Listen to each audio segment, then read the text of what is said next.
उनके पैर पकड़ लेंगे कि आपको हक नहीं।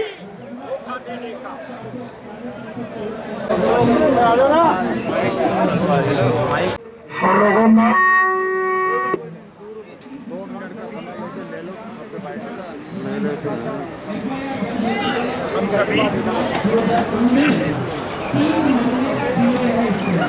क्या कर रही है ये सरकार, क्यों सोई है?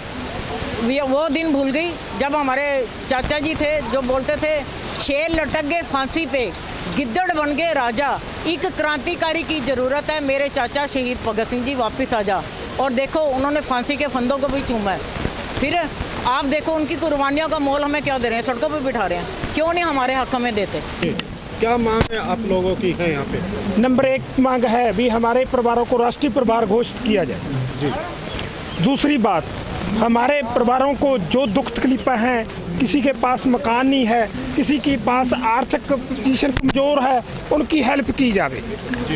कई परिवारों को मुश्किलें ने, जिनके बाप चले गए, बच्चों के पास खाने पीने के लिए कोई भी ज़रूरत वस्तु नहीं है, इसलिए उनको आर्थिक मदद दी जाए।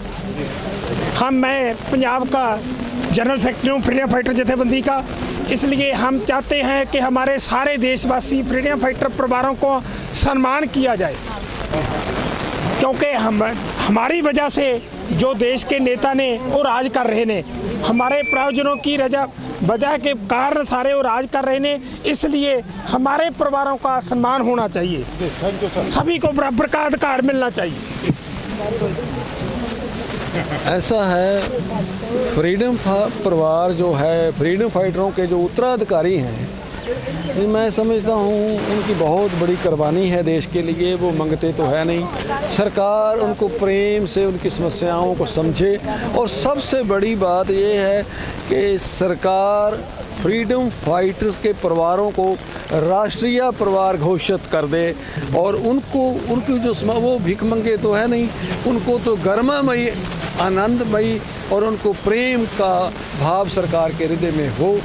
अभी हम थोड़े समय के बाद राष्ट्रपति भवन जाने वाले हैं, वहाँ हम उनको अपना सुझाव पत्र देने वाले हैं और उम्मीद करेंगे इसके ऊपर सरकार और कम से कम हमारे राष्ट्रपति जो फ्रीडम फाइटर परिवारों के भी संरक्षक ही होते हैं, वो इन पर ध्यान दे। फ्रीडम फाइटर स्वतंत्र संग्रामी परिवार हैं जी। हम बोल रहे हैं कि हमारे सारे देशों के हमारे स्वतंत्र संग्रामी यहाँ पहुँचे हैं, हमारे जो हक हैं हमें मिलने चाहिए, हमारी बस यही बेनती है। कोरोना को देखते हुए हम पूरे हिंदुस्तान के जिलों में हमने मना किया कि आप लोग दिल्ली मत आओ। हर जगह उत्तर प्रदेश, पंजाब, बिहार, आपका उत्तरांचल, अन्य प्रदेशों में मध्य प्रदेश, हम लोगों ने स्वतंत्रता सेनानी परिवारों को कहा कि आप जिलाधिकारी कमिश्नर के माध्यम से राष्ट्रपति महामहिम को आप ज्ञापन वहीं से सौंप दें, और हम लोग बहुत चंद 50-100 की संख्या में हर इस प्रांत का प्रतिनिधित्व यहाँ देते हुए हम लोग यहाँ पे मेमोरेंडम महामहिम राष्ट्रपति जी को देंगे, जिसमें हम लोगों की 4-5 मांगे हैं। पहला मांग कि भारत सरकार स्वतंत्रता सेनानी और शहीद परिवारों के वेलफेयर के लिए एक भारत सरकार आयोग का गठन करे। आपने बहुत से आयोग के गठन किए 75 सालों में, लेकिन एक भी आयोग देश के लिए शहीद हुए परिवार और स्वतंत्रता सेनानियों का क्या स्थिति है, राजनीतिक, शैक्षणिक, आर्थिक, उसके लिए आपने कोई आयोग का गठन नहीं किया, क्योंकि स्वतंत्रता सेनानी का परिवार किसी जाति, किसी धर्म, किसी दल का बंधुआ गुलाम नहीं है। तीसरी मांग हम लोगों की है कि केंद्र सरकार स्वतंत्रता सेनानी के परिजनों को परिचय पत्र जारी करे, कि उसकी एक पहचान बनी रहे कि इनके पिताजी, इनके दादाजी या इनकी माँ ने या इसके घर के लोगों ने देश की कुर्बानी के लिए अपना त्याग दिया है। पांचवी मांग कि आज तक आज़ादी के 75 साल में कई सरकारें आई और कई चली गईं, कई आई और कई चली गईं, लेकिन किसी भी पाठ्यक्रम में अपने अपने राज्यों में स्वतंत्रता सेनानियों के बारे में नहीं पढ़ाया जाता।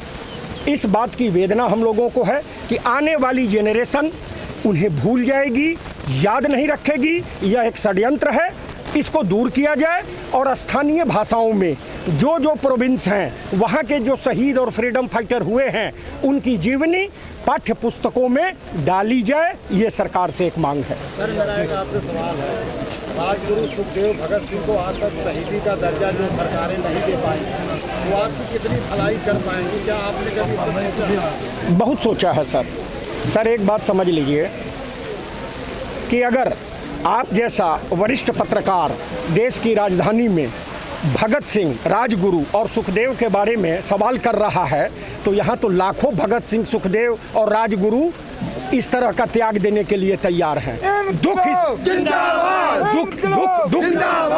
दुख इस बात का है कि ये अंग्रेज नहीं हैं, ये हमारे लोग हैं और इसलिए हम रास्ता गांधी जी का सत्याग्रह का हम अख्तियार कर रहे हैं। हम गांधी के भी अनुयायी हैं, हम नेताजी सुभाष चंद्र बोस भी बन सकते हैं और हम भगत सिंह, राजगुरु और सुखदेव भी बन जाएंगे। हम लोगों को डर नहीं लगता सर, हम लोग के खून में, डीएनए में डर नाम की चीज़ नहीं है।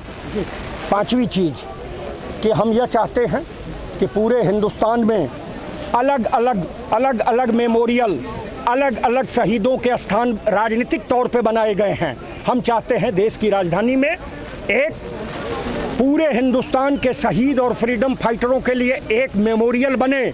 आपने इतने मॉल बनाए, इतनी सड़कें बनाई, इतने पता नहीं क्या क्या बनाया दिल्ली में, आपको शर्म नहीं आई कि आज़ादी के 75 साल में कोई ऐसा मेमोरियल बना दे जहां आसाम से लेके, कन्याकुमारी से लेके, बंगाल से लेके, पंजाब और तमिलनाडु से लेके सारे गांव गुरबा, हर जाति, हर धर्म के जो स्वतंत्रता सेनानी थे, जो 12 लाख लोग शहीद हुए, जो 1,73,000 लोगों को जिनको पेंशन सरकार दे रही है, कि उनके कम से कम तस्वीरें लगा दें, उनके बारे में छोटी छोटी जीवनी लिख दें कि आने वाली जनरेशन हिंदुस्तान की वो देखेगी कि हमारे बाप दादा, चाचा, नाना या हमारे बुजुर्ग क्या त्याग करके इस देश को आज़ादी की लड़ाई दिलवाए थे। ये आज तक नहीं है, इसके लिए हम लोग एक मेमोरियल की मांग करते हैं। और चूंकि इस सरकार से उम्मीद है, इसलिए उम्मीद है कि इस सरकार ने 2 अच्छे काम किए जिसके लिए हम स्वतंत्रता सेनानी परिवार उनको बधाई देते हैं, प्रधानमंत्री जी को और इस सरकार को। वो 2 अच्छे काम हैं कि एक पुलिस मेमोरियल का बनाया जाना और दूसरा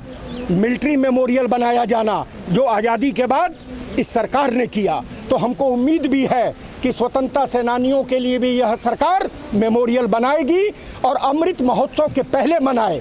इसके लिए हम लोग आज सांकेतिक धरना कर रहे हैं। हम लोग सही चीज़ें सरकार तक पहुंचाना चाहते हैं कि आप अभी जो नई संसद आप बनाने जा रहे हैं, नई संसद जो बनाने जा रहे हैं आप बनाइए, धन्यवाद है उसके लिए। पुरानी जो संसद है उस संसद भवन को स्वतंत्रता सेनानी मेमोरियल बना दीजिए, ये हम लोगों की मांग है। अमृत महोत्सव समाप्त होने के पहले प्रधानमंत्री जी इसकी घोषणा करें। Like, share and comment. To subscribe this channel, please press the bell icon.